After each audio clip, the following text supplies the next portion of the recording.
Well, hello YouTube, and a warm welcome to the New to Crypto channel. My name is Ian, and as always, I'm your host.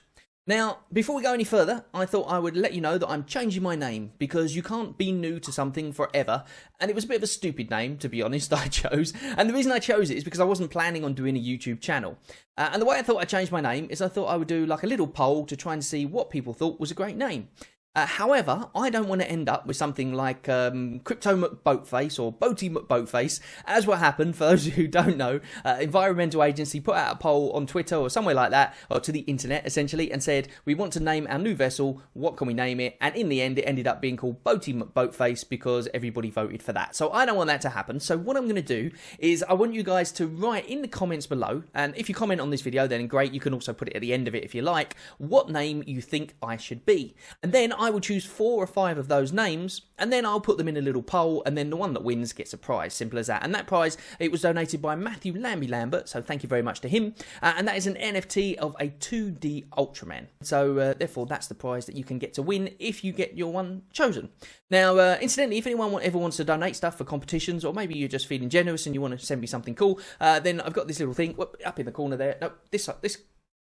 I'm not sure where it is. It's one of the... There he is. I got it. There it is in the corner just there. That is my my little thing from going to my account. So just click on that and you can send me anything you wish. And you can state in the comments if you want, whether you want it to go for a competition or something like that. Maybe you feel like you want to add to the competition that we're doing now. And therefore you maybe want to do something. At 3,000 subscribers as well, I'm also going to be doing a competition as well to mark my 3,000 subscribers. So if you haven't subscribed yet, please do make sure you do. And then that way we get to that quicker, and we're going to do another NFT competition at that time as well. So you know, lots of competitions coming up and all that kind of thing, so it's a good reason to subscribe to the channel. Anyway, I digress. Let's move on, shall we? So the reason I'm here today is to talk about the tokenomics. Now, I did a little video about this. It's one of the first ever videos I've done. I then revisited it as well with the Omi is the best crypto, and since then we have had a lot more information. We've had a new tokenomics article, which I will link in the comments below. And also, my wife now does a channel, even, in Spanish. So therefore, I thought it'd be a great idea to do a tokenomics video for her, so that she can basically translate it for the Spanish population. And I wanted to update the video anyway. So here we go. So if you already know about the tokenomics of Omi, then you can sort of switch off at this point. I realise there's a lot of new people coming in who don't understand how it works, and I'm going to try and do it as clearly and succinctly as possible for a €50 note. Okay, now every time you buy an NFT from the primary market, okay, there's 2 markets. There's the primary market, which is when there's the drops. And there's also, if a drop has finished and there's still some remaining, like in this case, there's Batgirls and there's some Catwomans, you can still buy them. This is what happens, okay? Secondary market is a whole different thing. That's just the marketplace where you can go along and buy NFTs and the money gets exchanged between the 2 people. But in this case, we're going for the primary market first of all, okay? Or for just buying NFTs normally. So, on a drop day or on a normal NFT day when you go and you buy one from the actual market, primary market itself, this is what happens. Your €50 goes into the app, essentially. Now, we won't talk about gems and Omi for the moment because we don't need to, because your €50 goes in there, and then 10% of that, so roughly 10%, so there's 10% of it gets taken away. This €50 gets spent, you get your NFT, and this 10% then goes into a little wallet of a Omi, and is hidden somewhere in the world, okay? And then what happens is when this wallet, when they want to, essentially, they use the money that's inside this wallet to buy back Omi from the exchange. Okay, and that's it. That is basically the tokenomics in a nutshell. That's really all you need to know, because that is essentially what affects the price. Nothing else that I'm going to talk about in this video today affects the price, sort of. Okay, so that was the basics of of what happens. Now let's get into a little bit more detail. So first of all, we need a gem. So this is going to act as our gem. This here bottle. Now, taking this from Orion Crypto, who is a great Omi YouTuber. If you haven't seen his videos, then you can catch him in the comments below. And basically, what he said is that they open up the gem and then they fill it with Omi. So I thought we'll take that idea. So we'll put this little piece of paper. Actually, we'll use this one because it's got an Omi symbol on it. And then we'll put that in the top there. And then what happens is we will shut it like this. So basically what happens is when you buy a gem, they then fill it with that value of Omi. Actually, so whatever the value of Omi is worth for that dollar at that time, that's what they put inside there.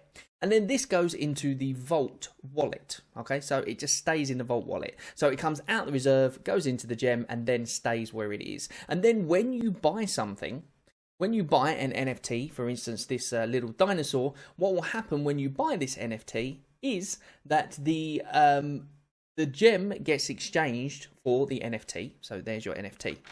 And then they open up this and they need to get rid of the Omi. Okay, because they don't need the Omi anymore. So therefore this Omi is therefore burnt.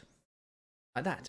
And then the gem is empty once again, which means that it goes back on the gem shelf so that when somebody else buys a gem, then the same process can happen once again. Now, that is in the primary market, okay, or the shop, shall we say. When you buy an NFT, that's what happens. Your money gets exchanged for gems. The process that I said to you before, about 10% of it minus app fees go into the wallet happens. The rest of the money goes to Omi for their expenses and whatever else and their profit, etc, etc. But in the background, that happens with the gem. So the gem will be made, the Omi will be added to it, and then you will spend that. When you spend it, the Omi gets burnt. Now, this basically means that the supply in the reserve wallet then goes down. Now, does it affect the price? No, it doesn't. However, when the reserve starts to go down, it means that they need to top up the reserve to keep the Omi ecosystem going. And the way they do that is that they use this wallet here and they buy from the exchange, which means that it is then put back into the reserve. Okay, so that is basically how the tokenomics essentially works. It's like a big circle. So when that one starts to deplete, they need to top it up again and then they go to buy back. And that is when the Omi price is affected. Now, in terms of the secondary market, it works a little bit differently. In the secondary market, what happens is that you have your gem, that you open up your gem and you fill your gem with Omi, and then it gets put in the vault wallet. Now, if you then buy something off of the secondary market in the marketplace, what happens is you have a transaction fee. Now, that transaction fee is 2.5%. Okay, so what happens is when someone buys something, that transaction fee is automatically burnt of the Omi, and then the gem gets transferred to the other person.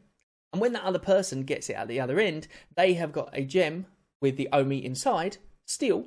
And then they can then go to the exchange and give this Omi back to then get money, or there is going to be a fiat off-ramp which is coming soon anyway, but that's not here at the moment. So for now you can't actually cash out, but what happens is this gem with the Omi in it minus the 10% which has already been burnt gets transferred to the other person, and then they get to keep that essentially.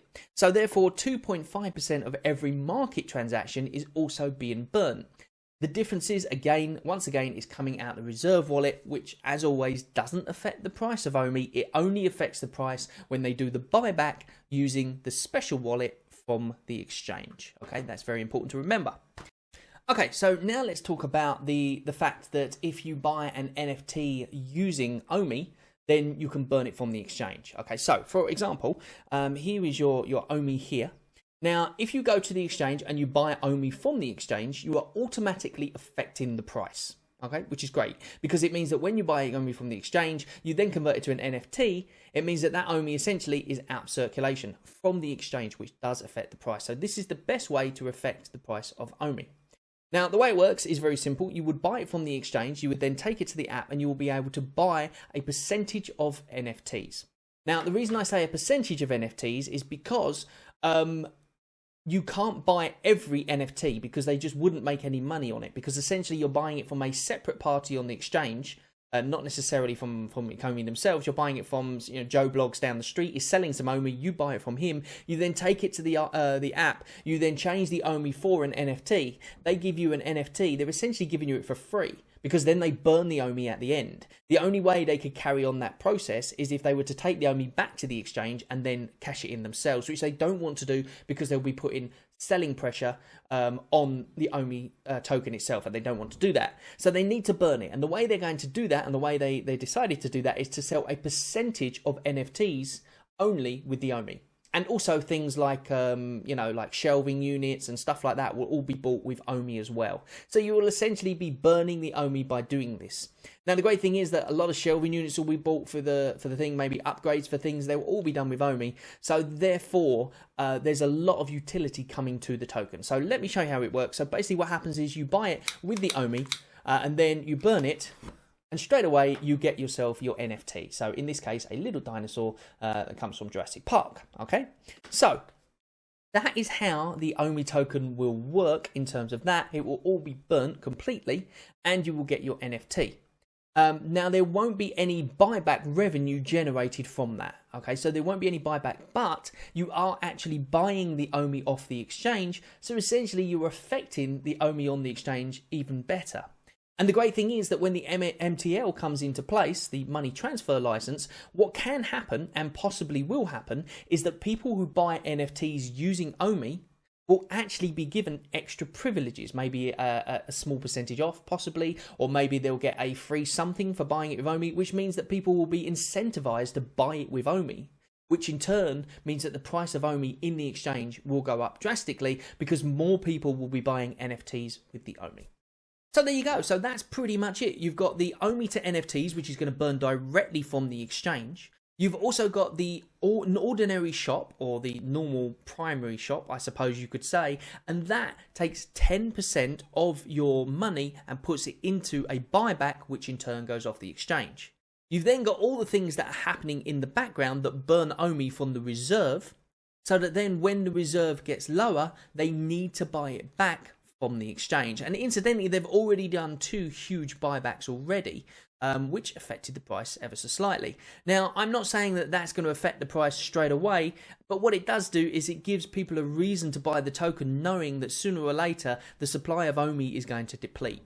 So therefore, it's a great proposition, and I think it's a great token to hold.